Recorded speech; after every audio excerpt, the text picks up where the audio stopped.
So let's have a look at the stereo sampler from Teenage Engineering. Well, I must admit I haven't seen such a beautiful packaging in music industry in years, so it looks like a beautiful photo album. So unboxing was a very satisfying experience. And the beautiful part is it's either USB or battery operated. So we can take it everywhere and make beats on the fly.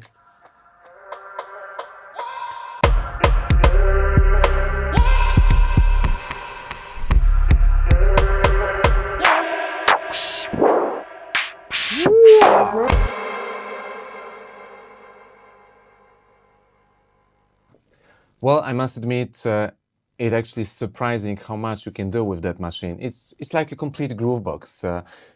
It looks a bit like a calculator, but it's more like an Akai or a Machina. Look, you've got those 4x4 layouts, but you also have got groups here. So each group can contain 12 sounds or instruments.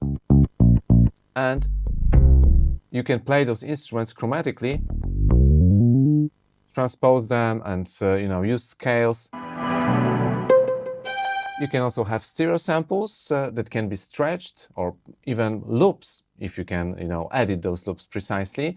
And then once you record your patterns, you can just make scenes like this.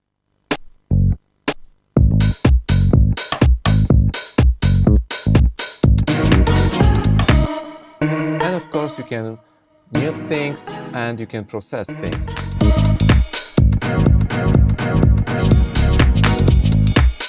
And the harder I press now this filter, the more I can filter it.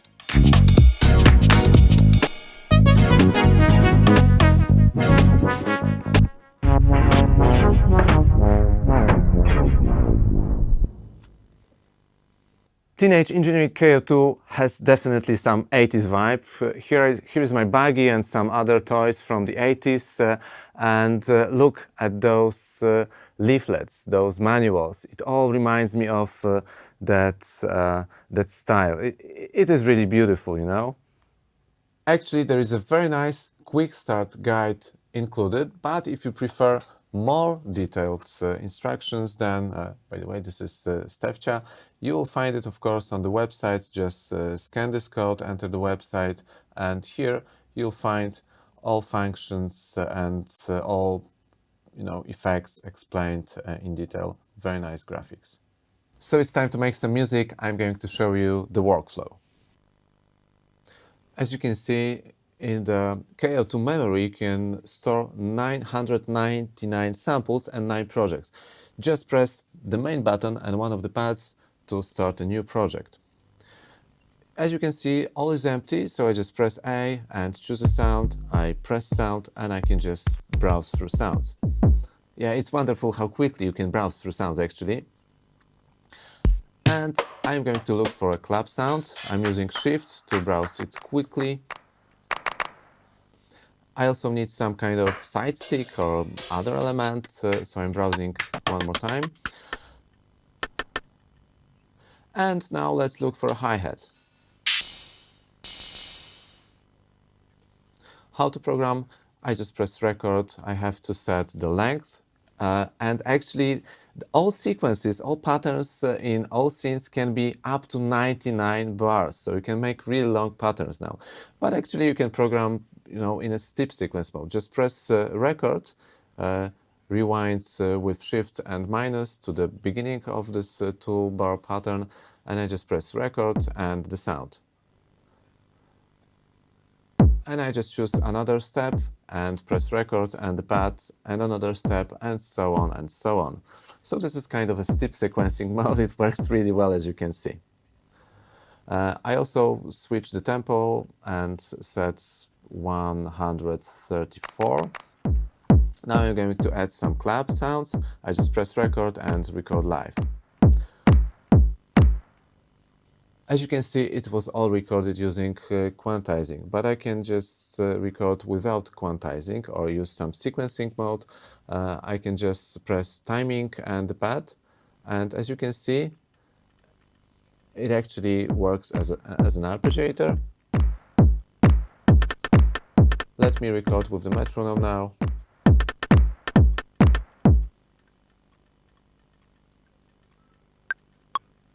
But actually, you can record the sounds without quantization. Just press Shift, timing, plus, change to 3, and this particular sound will be recorded as I play it.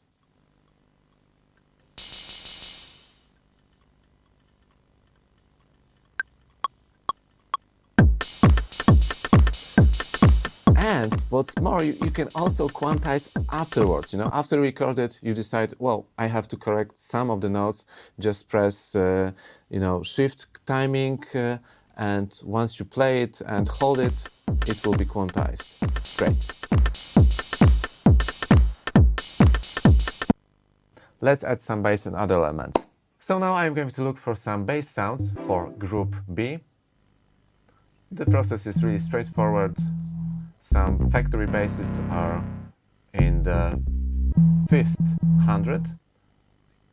This sounds interesting, and if you're in the sound edit mode, you can just grab the red and gray knob and pitch and adjust the volume. And once you're ready, just set the length, let's say 4 bars, and press record.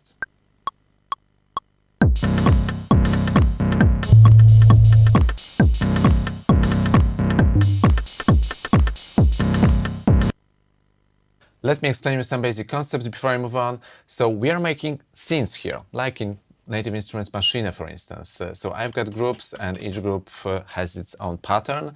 It can be different length, no problem. And once I'm happy with my patterns, I just press Shift and Main. And this way, I made just the scene number 2. So now when I press Main, you can see SO2, which means the second scene. And now in this scene, I can erase bass drum, I can erase hi-hats if I like, and it will sound differently.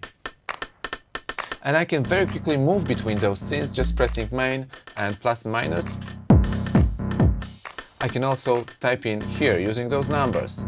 So we can have, I think, 99 scenes, and that's amazing. So how to record melodic sequences? It's fairly easy. I will show you that using those sounds. So let's suppose I'm going to use this sound. I just press keys and those pads, transform into a keyboard. Of course, you could use it as a chromatic keyboard, but actually now it works as a pentatonic minor scale. Why? Because I set it in the Shift Erase in the system mode. So let me skip to pads. And now I can make those pads velocity sensitive also. In the low mode, it really works really well. But actually, I prefer it to be no velocity sensitive. But also I can set, in this pad menu, I can set the scale. And you can choose between, chromatic scale, major, minor, some Dorian, Lydian, Mixolydian, and pentatonic scales. And I actually went for pentatonic scale now. And you can also set the root key, so the key of the track, if you like. You can set it at any point. So let me now record the sequence.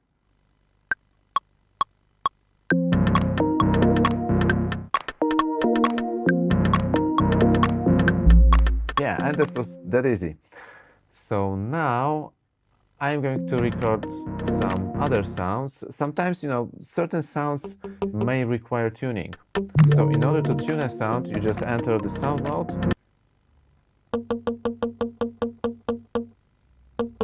And actually you can see on the screen some feedback. So we can see the sound has been tuned down. And maybe I will just rewind to the beginning and tune it one more time. Yeah, it sounds right now. And maybe I'll play octave lower.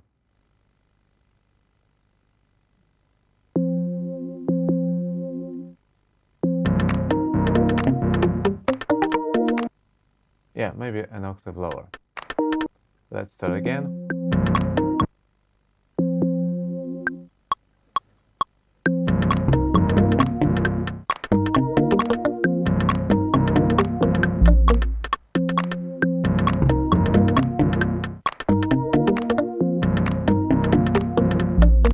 haven't talked about the fader yet. There's lots of fun here. Look, by default, the fader controls the volume on each group. So I can just kill the volume on group A and on group B. And now I can use the fader to control one of those 12 functions here. So look, I can set it to control pitch. Or I can set it to control the modulation. I can even record the movements here. And of course I can use it for some effects. There is delay, reverb, distortion, chorus, and some parameters are here. I think I'll stick with the delay, it sounds really nice here. And I can use the fader on the group B to control the filter.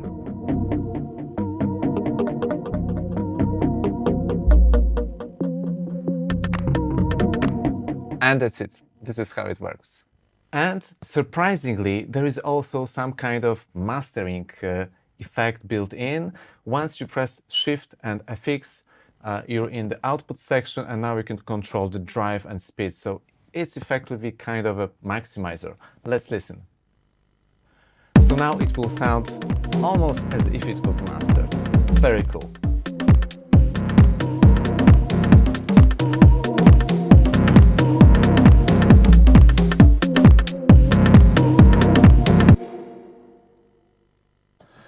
But there's something even more exciting. It is a fully fledged sampler, and it's very easy to use. You just press sample, you choose a path like this, and you can sample either using this input or using the built-in microphone. Yo! And it's done. Push that button. Push that button. Push that button. Push that button. Push that button. Okay, and now you can also use these samples in a few different modes. I will show it to you now. Push that button. You can, for instance, set this particular sound as key, or even you can, put it as a BPM stuff. Push that button. Push that. And it will time stretch, and it will not change the time even if you pitch it. So let me press the keys. Push that button. Push that button. And it sounds great. So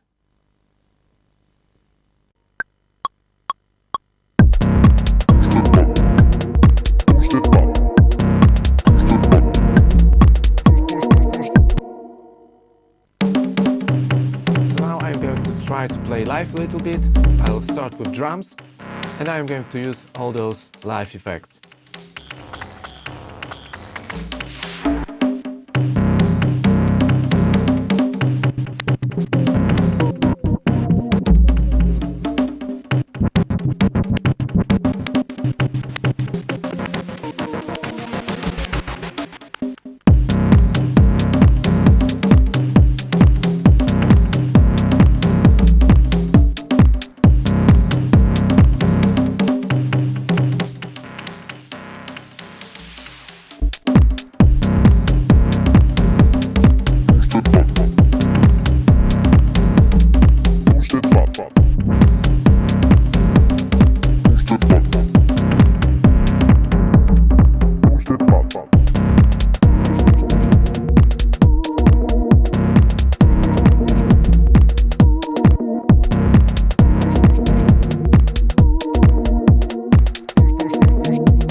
So it's like a dream portable setup. I just hooked up my phone, I'm using Splice Up, and these are the samples I downloaded, and I can play them through the K.O.II and sample them directly very, very quickly. I also connected my JBL Charge 3, which has an aux input. It has a sort of a little bit of latency. I think it's 10, maybe 15 milliseconds, but it's very playable. I can still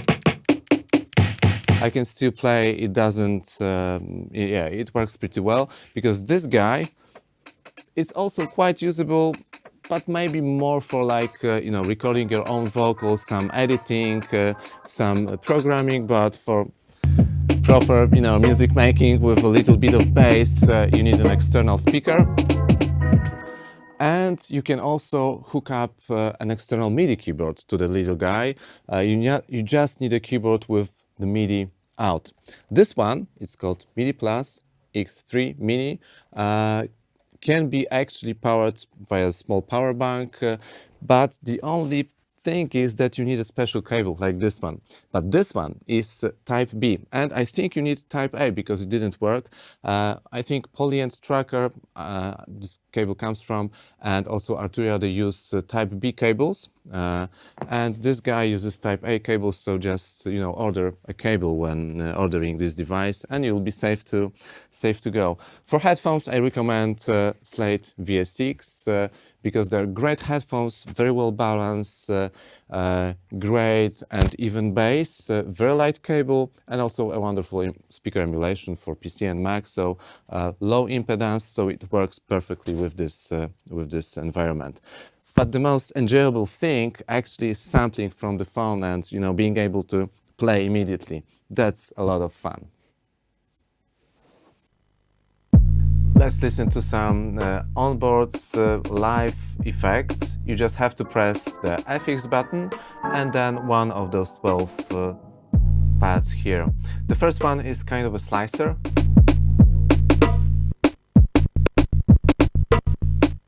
Next one lets you pitch your sound.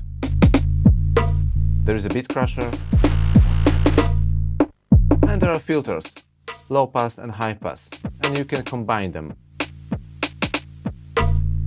There are some effects.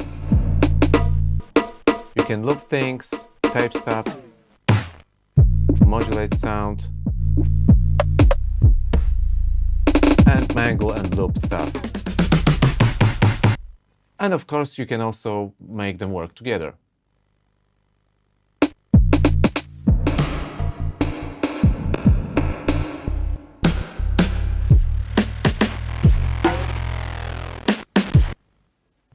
Okay, I'll try to wrap it up quickly.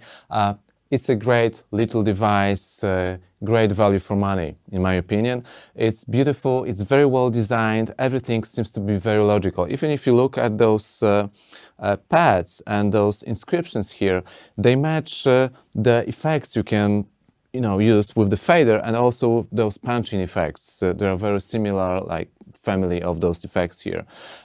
Second thing is sampling. It is really great sampler. You can browse samples very quickly and you can, you know, sample on the fly. You've got built-in microphone and the voice recorded through that microphone has this gritty, dirty, a little bit compressed character, and it simply sounds great. If you sample like "hey, yo" or something, it already has this sort of funny character and it really sounds cool, it sounds great.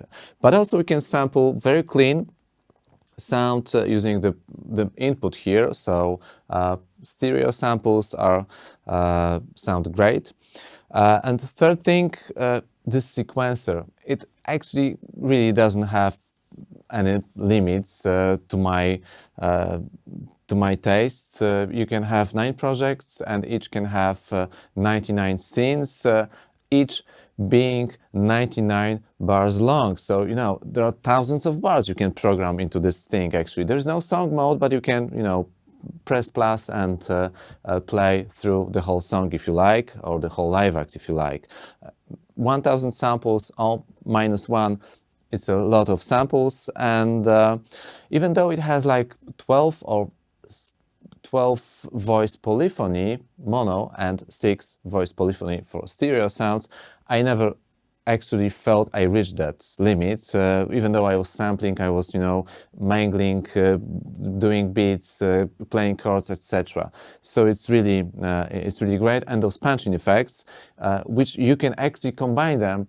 It's super cool with those pressure-sensitive pads.